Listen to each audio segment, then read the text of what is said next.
हरे कृष्णा। ओम नमो भगवते वासुदेवाय। ओम नमो भगवते वासुदेवाय। ओम नमो भगवते वासुदेवाय। नारायणं नमस्कृत्यं नरं चैव नरोत्तमं देवीं सरस्वतीं व्यासं ततो जयमुदीरे।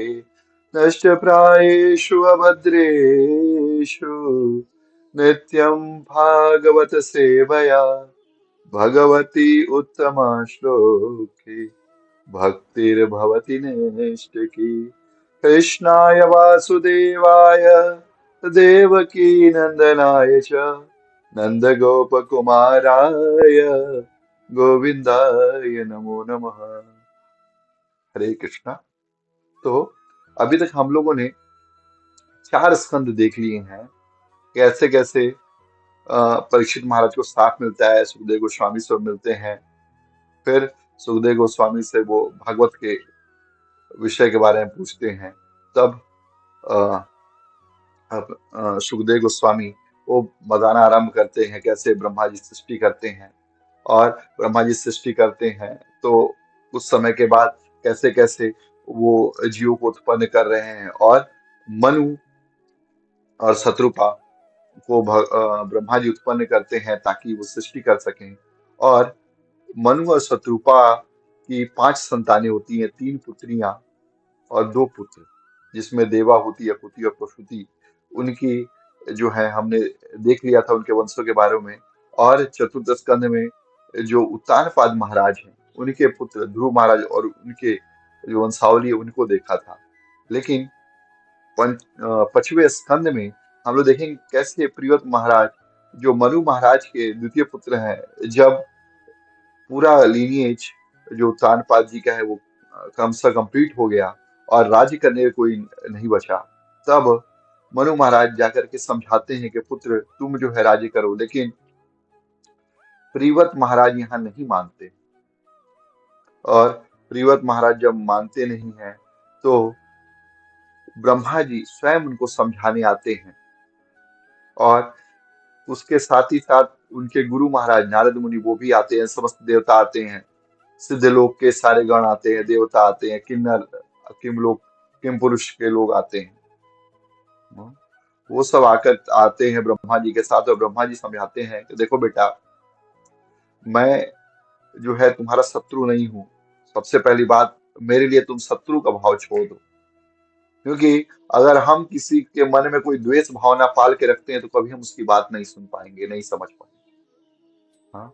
और ब्रह्मा जी उनके सीनियर थे, उनसे बड़े थे, पर पितामह थे, तो उनकी बात सुनना उनका कर्तव्य था। तो उत्तानपाद के जो भाई प्रियव्रत महाराज है उनकी बात सुनते हैं। और प्रियव्रत महाराज इसलिए राज्य काज नहीं करना चाहते थे क्योंकि वो भक्ति में लगे हुए थे। और जब वो भक्ति में लगे हुए हैं और भगवान की पूरा पूजा आराधना कर रहे हैं, उस समय अगर कोई आकर के बोले कि आप पूरे विश्व पे राज्य कीजिए तो भी कोई अच्छा नहीं लगता, उनको आनंद नहीं आता। इसलिए जो है वृंदावन के लोग गाते हैं, वो मोद ना मुक्ति के मंदिर में जो प्रमोद भरा ब्रज धाम में, न सुमेन सरोज सुधारस में जो ललाम लता अभिराम में है। इतनी छवि राशि अनंत कहाँ, जितनी छवि सुंदर श्याम में है। इतना सुख और कहीं भी नहीं, जितना सुख कृष्ण के नाम में है। तो हर समय प्रियव्रत महाराज जो आनंद लूट रहे थे, सुख लूट रहे थे, भगवान के दो पदों को अपने हृदय में धारण करके हरे कृष्ण महामंत्र का कीर्तन कर रहे थे। वो सांसारिक पद पाना नहीं चाहते थे।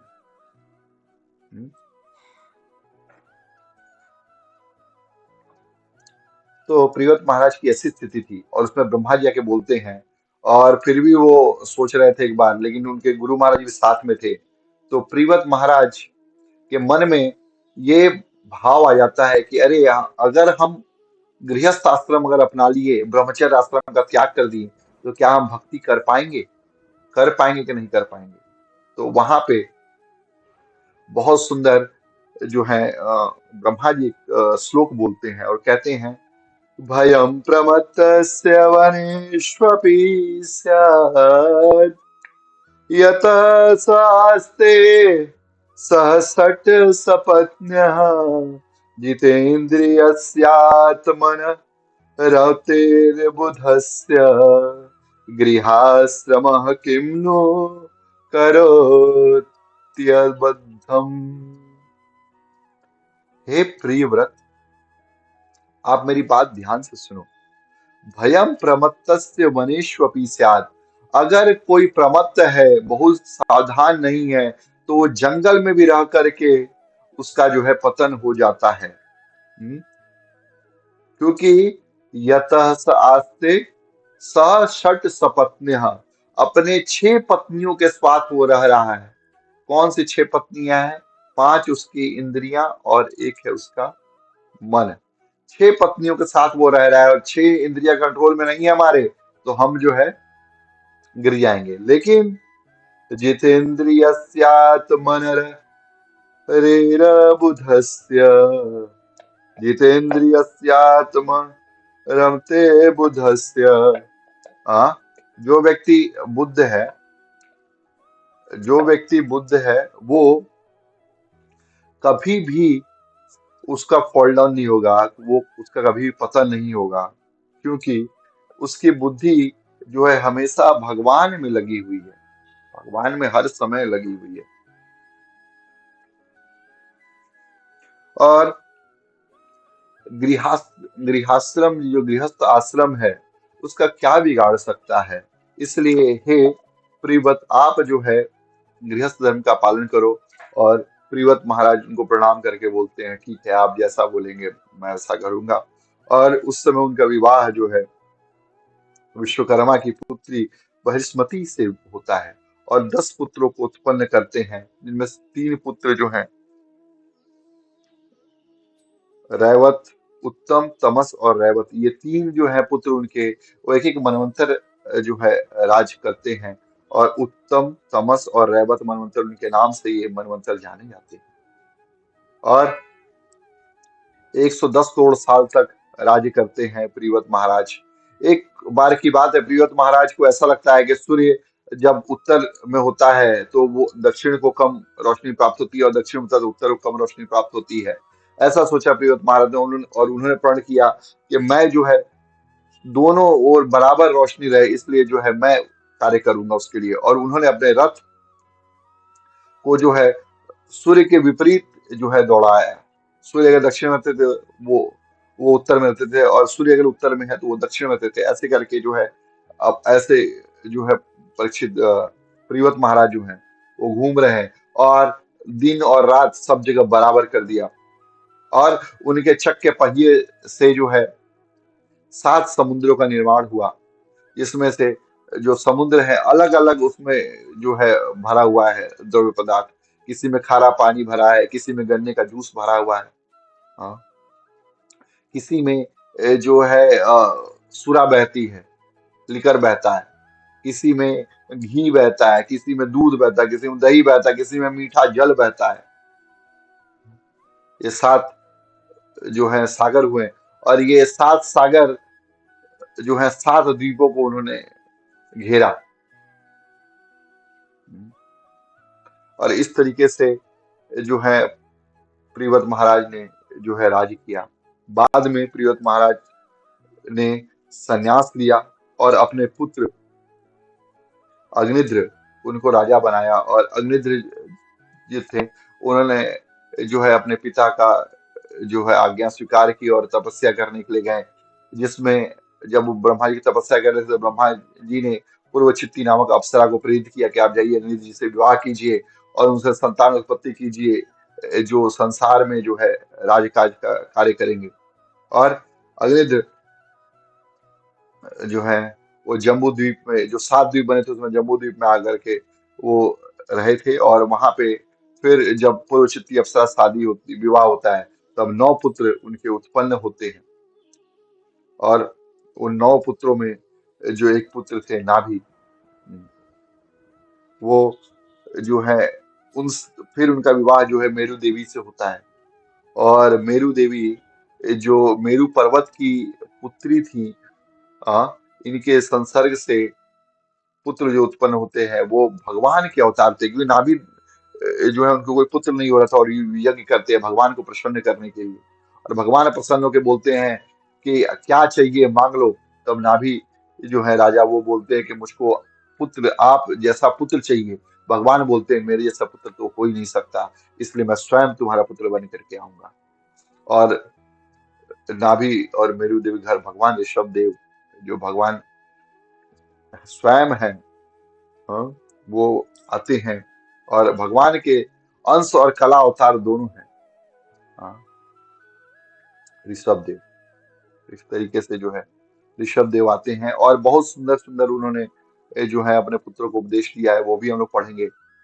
एक समय की बात है, जब ऋषभ देव राज्य कर रहे होते हैं। इंद्र जो है कई वर्षों तक वर्षा नहीं करते हैं, तो राजा भगवान ऋषभ देव स्वयं अपने योग तप के बल पे जो है वर्षा करवा देते हैं, और इंद्र को आश्चर्य होता है। तब इंद्र अपनी कन्या जयंती का विवाह जो है भगवान ऋषभ देव से करते हैं, और जयंती से भगवान ऋषभ देव 100 पुत्रों को उत्पन्न करते हैं। हम्म। और भरत सबसे बड़े पुत्र थे, उनको जो है राजकाज देते हैं। और ऋषभ देव सबसे पहले, उसके बाद राजकाज बांटने से पहले सबको बुलाते हैं। और ऋषभ देव अपने पुत्रों को बोलते हैं कि पुत्र, यह शरीर जो है भगवान की भक्ति के लिए मिला हुआ है, इसको जो विष्ठा खाने वाला सुअर है उसके जैसा तुम व्यर्थ मत गवाओ। हम्म? और तुम जो है भगवान की भक्ति में अपना सारा जीवन व्यतीत करो। ये उपदेश सुन करके जो इनके 9 पुत्र होते हैं, जो वो 9 पुत्र हैं, कवि, हरि, अंतरिक्ष, प्रबुद्ध और पिपलायन, अविर्होत्र और दुमिल, चमस कर भाजन, ये 9 पुत्र, ये बाद में जाकर के परमहंस बनते हैं, जो राजा निमि को उपदेश देते हैं। यह इसकी कथा जो 11वें स्कंद में आएगी। और बाकी इसमें से बाकी जो 90 बचे उसमें से 81 जो है ब्राह्मण कर्मकांडीय ब्राह्मण बनते हैं। और 9 पुत्र जो हैं अलग अलग वर्षों में महाराज भरत के अंडर में जो है रूल करते हैं। और भगवान ऋषभ देव के बहुत ही सुंदर उपदेश हैं, उनमें से कुछ श्लोकों को हम लेंगे और उनके ऊपर थोड़ी थोड़ी चर्चा करेंगे। पहला जो है श्लोक बोलते हैं, उपदेश बोलते हैं, नायम देहो देभाजाम निलोके कष्टान कामान अर्हते विडभुजाम ये तपो दिव्यम पुत्र कायेन सत्वम शुद्धेत यस्मात् ब्रह्म सौख्यम तु अनंतम। हे पुत्रों, यह देह जो है एक कुत्ता जैसे जी रहा है, उसके जैसा जीने के लिए नहीं है। क्योंकि अपने योनि के अनुसार सबको सुख प्राप्त होता है, अरे विष्ठा खाने वाला जो सुअर है उसको भी प्राप्त होता है। तो क्या करो, तपो दिव्यम पुत्र का ये निस्वत्वम, हे पुत्र दिव्य तपस्या करो। हाँ, शुद्धियत यस्मात् ब्रह्म सौख्यम तो अनंतम, तुम्हारा जो अस्तित्व है उसके शुद्धि होगी और ब्रह्म सुख की प्राप्ति होगी। हाँ, और फिर क्या बोलते हैं, महत्सेवा द्वारम आहुर्विमुक्त्ये तमो द्वारम योषिताम संगी संगम महांतस्ते समचित्ता प्रशांता विमन्यव सुहृदय साधवो ये। महत सेवा द्वारम आहुर्विमुक्ते, हे मेरे पुत्रों, जो है महान लोग, जो संत है, महापुरुष है, उनकी सेवा करो। हाँ, और वही जो है विमुक्ति मोक्ष का साधन है। और तमोद्वारम, और नरक का साधन है योषिताम संगी संगम, ऐसे लोग जो स्त्री प्रपंच में लगे हुए हैं, ऐसे लोगों का संग करना जो है वो नरक जाने के समान है। नरक जाने के समान है। उसके बाद बोलते हैं वो, नूनम प्रमत्तः कुरुते विकर्म यद इंद्रिय प्रीतया प्रणोति। ऐसे लोग निश्चित रूप से विकर्म करते हैं। हाँ, ऐसे कर्म जो शास्त्र विरुद्ध है, धर्म विरुद्ध है, वेद विरुद्ध है, जो अपने इंद्रियों के तृप्ति के पीछे भागते हैं। न न साधु मन्येयतात्मनो यः असन्नपि क्लेशद आसदेह। और इसको जो महात्मा लोग हैं, साधु, बहुत अच्छा नहीं मानते, क्योंकि यह कष्ट देने वाला है, क्लेश देने वाला है। क्या? ऐसा कोई भी कर्म विकर्म जो शास्त्रों के विरुद्ध है। इसलिए शास्त्र विहित आचरण कीजिए पुत्रों मेरे, और संसार के पार जाइए, मोक्ष की प्राप्ति के लिए प्रयास कीजिए। हाँ, सुख दुख तो जीवन में लगा ही रहेगा। जिस प्रकार सुख जो है बिना दुख जो है बिना प्रयास के आता है, उसी वह सुख भी बिना प्रयास के हमको मिलेगा, उसके लिए चिंता मत कीजिए। हाँ, और ये पुत्र स्त्री का जो मोह है उसका त्याग कर दीजिए मेरे पुत्रों, और भगवान की भक्ति में अपना मत लगाइए। हाँ, उसके बाद बोलते हैं, मत कर्म भी मत कथाया च नित्यम मह मद देव संगात गुण कीर्तनान में निर्वैरि साम्य योपसमय न पुत्रा जिहासया देह गे आत्म बुद्धि। इस देह गे में आत्म बुद्धि छोड़ दीजिए। ना यह शरीर हमारा है, ना इससे जुड़े हुए सगे संबंधी हमारे हैं। तो क्या करना चाहिए? मत कर्म भीर मत कथाया च नित्यम। मेरे कथा में, मेरे कर्म में अपना जो अभिमति है उसको लगाओ, और मत देव संगात गुण कीर्तनान में, और मेरी जो भक्त लोग हैं उनका संग करो, और मेरा गुण कीर्तन करो, मेरा नाम कीर्तन करो। हरे कृष्ण कृष्ण कृष्ण हरे हरे, हरे राम राम राम हरे हरे। भगवान चैतन्य महाप्रभु जो ऋषभ देव हैं, जो राम है, जो कृष्ण है, वो स्वयं जो है चैतन्य महाप्रभु आ रहे हैं, वही भगवान, और बोल रहे हैं कि हरिनाम संकीर्तन करो। हाँ, और निर्वैर्य, और निर्वैर हो जाओ, किसी से कोई बैर मत पालो। हाँ, और जिहाद से आए, छोड़ दो देहात्म बुद्धि। इस और सबसे सुंदर उसका बोलते हैं ये श्लोक, इस चाणक्य पंडित भी कोट करते हैं कि गुरु न सस्यात् स्वजनो न सस्यात् पिता न सस्यात् जननी न सस्यात् देवं न तत्स्यात् पतिश्च सस्यात् नामोचयेद्य समुपेत्य मृत्युम। गुरु, पिता, पुत्र, पत्नी, जननी, माता, आ, देवता, कोई जो है क्वालिफाइड नहीं है, अगर वो हमको मृत्यु से नहीं बचा लेते हैं तो। और मृत्यु क्या है? भगवान का विस्मरण ही मृत्यु है। जब भगवान को जो हम याद नहीं करते, भगवान को भूल जाते हैं, वही मृत्यु है। और उस मृत्यु से अगर हमको बचना है तो हमको भगवान का भक्ति जो है वो करना ही पड़ेगा।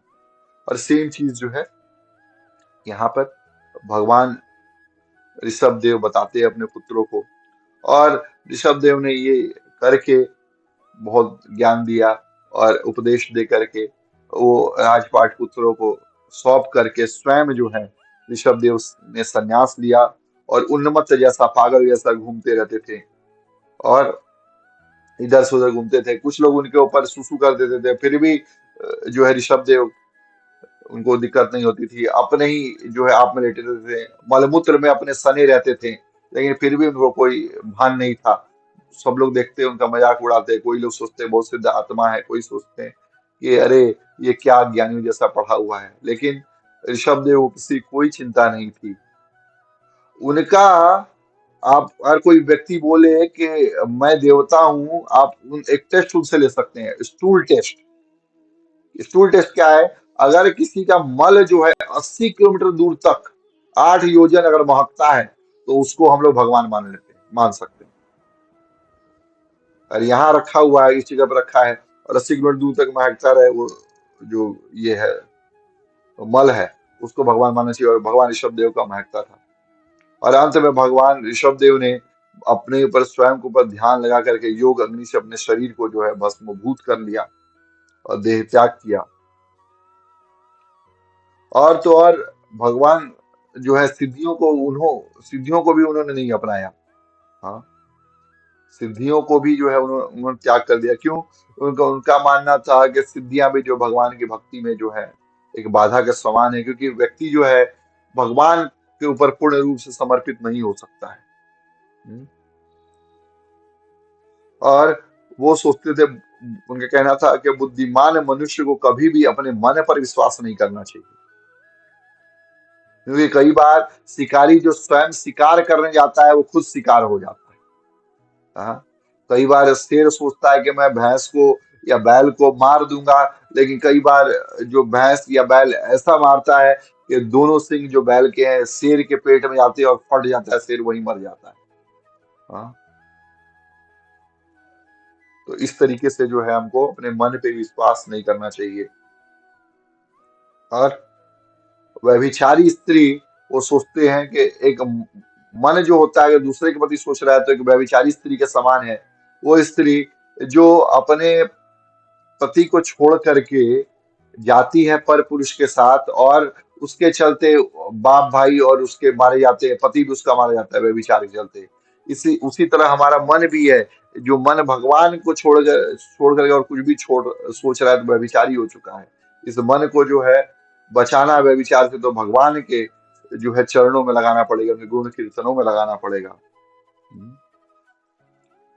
और जो बुद्धिमान पुरुष होते हैं वो इस कर्मों के मूल जो है, आ, कर्म बंधन का जो मूल है मन, उसको ज्यादा सीरियसली नहीं लेते हैं, ज्यादा उसका जो है वो कोई सजेशन दे, कोई सुझाव दे, उसको नहीं लेते हैं। जो सत्य महापुरुष कह गए हैं, जो गुरु महाराज का निर्देश है, जो शास्त्रों का, गुरु साधु शास्त्र इन तीनों का निर्देश है, उसका अनुसरण करते हैं, अपने मन के अनुसार नहीं चलते।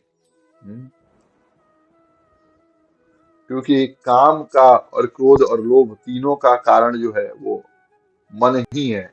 हाँ, क्योंकि इससे ही शोक मोह और भय आदि प्राप्त होते रहते हैं।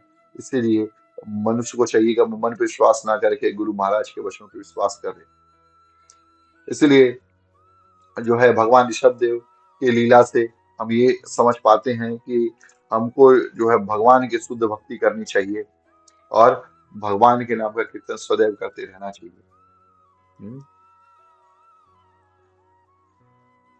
और अगर हमको मुक्ति चाहिए तो केवल और केवल भगवान ही दे सकते हैं। इसलिए बहुत सुंदर श्लोक आता है कि राजन पतिर्गुरुरलम भवताम यदूनाम देव प्रिय कुलपति क्वच किंकरो वह अस्त्वैव मंग भगवान भजता मुकुंदो मुक्ति ददाति करिचित अस्म भक्ति योगम। भगवान आपको सब कुछ दे देंगे, लेकिन मुक्ति बहुत आसानी से नहीं देते हैं। क्यों? क्योंकि भगवान ने अगर भक्ति दे दिया तो वो अपने आप को दे देते हैं। इसीलिए भगवान जो है अनेक अनेक प्रलोभन करते रहते हैं। उन प्रलोभनों से जब हम बच जाएंगे तो भगवान की भक्ति संपूर्ण रूप में हम लोग कर पाएंगे। इसीलिए ऋषभ देव महाराज के चरित्र से हम सीख सकते हैं कि किस तरीके से हमको भगवान की भक्ति करनी है, कैसे अपने पुत्रों को भगवान के भक्ति में लगाना है और उनकी कृपा जो है प्राप्त करते रहनी है। इसी के साथ जो है हम आज का ये जो वीडियो है उसको कंप्लीट करेंगे, और इसके आने वाले जो एपिसोड है उसमें हम देखेंगे एक ऐसे महाराज प्रियव्रत की संतानें इस पृथ्वी पे कार्य करते हैं, और महाराज भरत उनका चरित्र कैसा है, ये त्रिभुवन कोश है उसका वर्णन कैसा है, उसके बारे में और जानकारी हम मिलेंगे। तब तक के लिए बहुत बहुत धन्यवाद। हरे कृष्णा, हरि बोल। ग्रंथ श्रीमद भगवतम की जय। श्री प्रभुपाद जय। निताई गौर सत्यनाथ प्रेमानंदे हरि हरि बोल। हरे कृष्णा।